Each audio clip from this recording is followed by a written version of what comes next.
See what I had to do, he explained as he turned head over heels and crashed on another branch below. What I had to do, of course, it was rather, he admitted, as he slithered very quickly through the next 6 branches. It all comes, I suppose. He just as he said goodbye to the last branch, spun around 30 times, and flew gracefully into a gorse bush. It all comes of liking honey so much. Oh, help! He crawled out of the gorse bush, brushed the pickles from the nose, and began to think again. And the first person he thought I was Christopher Robin. "Was that me?" said Christopher Robin in the odd voice, hardly darling it to believe it. "That was you!" Christopher Robin said nothing, but his eyes got larger and larger. His face got pinker and pinker. So Winnie the Pooh went round to his friend Christopher Robin, who hid behind the green door in another part of the forest. "Good morning, Christopher Robin," he said. "Good morning, Winnie the Pooh. I wonder if you got such a thing as a balloon about you." "A balloon? Yes, if I just said to myself, coming along. I wonder if Christopher Robin has such a thing as a balloon about them. I just said to himself, thinking of balloons and wondering, what do you want a balloon for?" You said. Winnie the Pooh looked round to see that nobody was listening, put his paw to his mouth and said in a distant whisper, "Honey." "But you don't get honey with balloons." "I do," said Pooh. "Well, it just happened that you had been to a party the day before at the house of your friend Piglet. You had balloons at the party. You had a big green balloon, and one of the rabbit's relations had a big blue one, and had left him behind, being really too young to go to the party at all. And so you had brought the green one and the blue one home with you. Which one do you like?" you asked Pooh. He put his head between his paws and thought very carefully. "It's like this," he said. "When you go after honey with a balloon, the great thing is not to let the bees know when you're coming.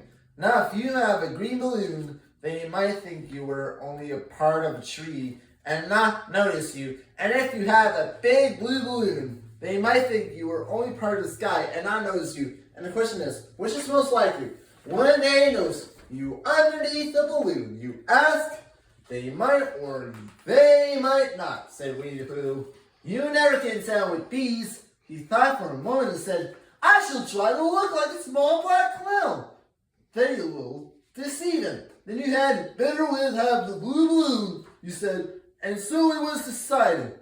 Well, you both went out with a blue balloon, and you took your gun with you, just in case, as you always did, and Winnie the Pooh went to a very many place that he knew of, and rolled until it was black all over, and then when the balloon was blown up as big, and you and Pooh were both holding on to the string, you let go suddenly, and Pooh Bear floated gracefully up into the sky and stayed here, level with top of the tree, and about 20 feet away from it.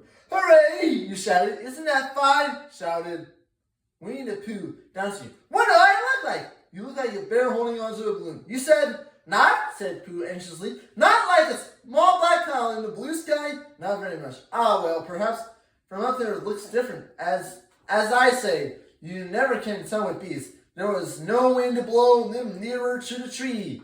So there he stayed. He could see the honey. He could smell the honey, but couldn't quite reach the honey.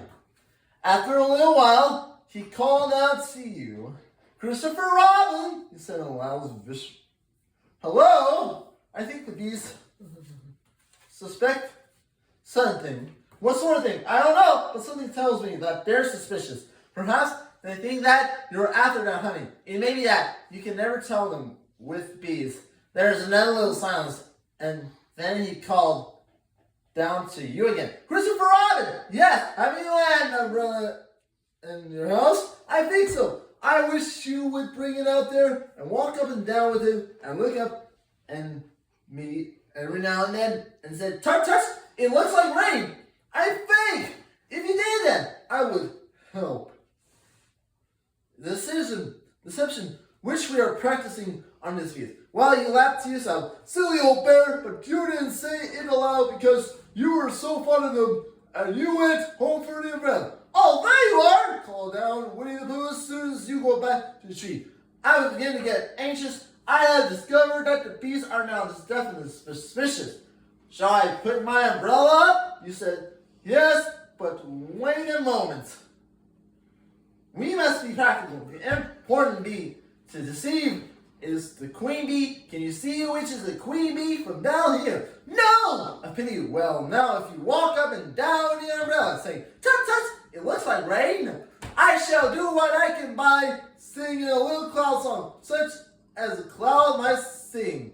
Go! So while you walked down and wondered if it rained, Winnie the Pooh sang the song, how it's sweet to be a cloud floating in the blue. Every little cloud always sings aloud. How it's sweet to be a cloud floating in the blue. It makes it very proud to be a little cloud. The bees were still buzzing as suspiciously as ever. Some of them indeed left their nests and flew all around the cloud.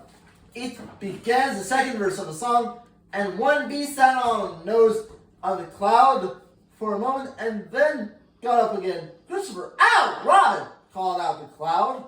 Yes, I have just been thinking, and I have come to a very important decision.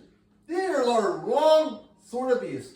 Are they? Quite the wrong sort. So I should think they would make the wrong sort of honey, shouldn't you? Would they? Yes, so I think I shall come down. How? Asked you. Winnie the Pooh hadn't thought about this. If you let go of the string, he would fall, bump! And he didn't like the idea of that. So he thought for a long time, then he said, Christopher Robin, you must shoot a balloon with a gun. Have you got a gun? Of course I have, he said. But if I do that, it will spoil the balloon, you said. But if you don't, said Pooh, I shall have to let go, and that would spoil me. When you put it like this, you saw how it was. And you aimed very carefully at the balloon and fired. Ow! Said Pooh. Did I miss? You ask. You didn't exactly miss, said Pooh, but you missed the balloon. I'm so sorry, you said. And you fired again. And this time, you hit the balloon, and the air came slowly out, and Winnie the Pooh floated out of the ground. But his arms were so stiff from holding on to the string of the balloon all the time that they stayed up straight in the air for more than a week. And whenever a fly came and sit on the nose, he had to blow it off. And they think, but I'm not sure that is why he was always called Pooh. Is that the end of a story? Asked Christopher Robin. That's the end of that one. There are others about Pooh and me, and Piglet and Rabbit and all of you. Don't you remember? I do remember, and one day I tried to remember, I forget. That day when Pooh and Piglet tried to catch a peppermint. They didn't catch it, did they? No, Pooh couldn't. Because he has any brain. Did I catch it? Well, that comes into the story. Christopher Robin nodded. I do remember. He said, only Pooh doesn't very well. So that's why he likes having told to him again. Because then it's a real story and not just a remembering. That's just how I feel. I said. Christopher Robin gave a deep sigh, picked up the bear by the leg, and walked out the door, trailing Pooh behind him. At the door, he turned and said, come to see me have a bath. I might, I said. I didn't hurt him when I shot him, did I? Not a bit. He nodded and went out. And in a moment, I heard Winnie the Pooh bump, bump, bump going up the stairs behind him.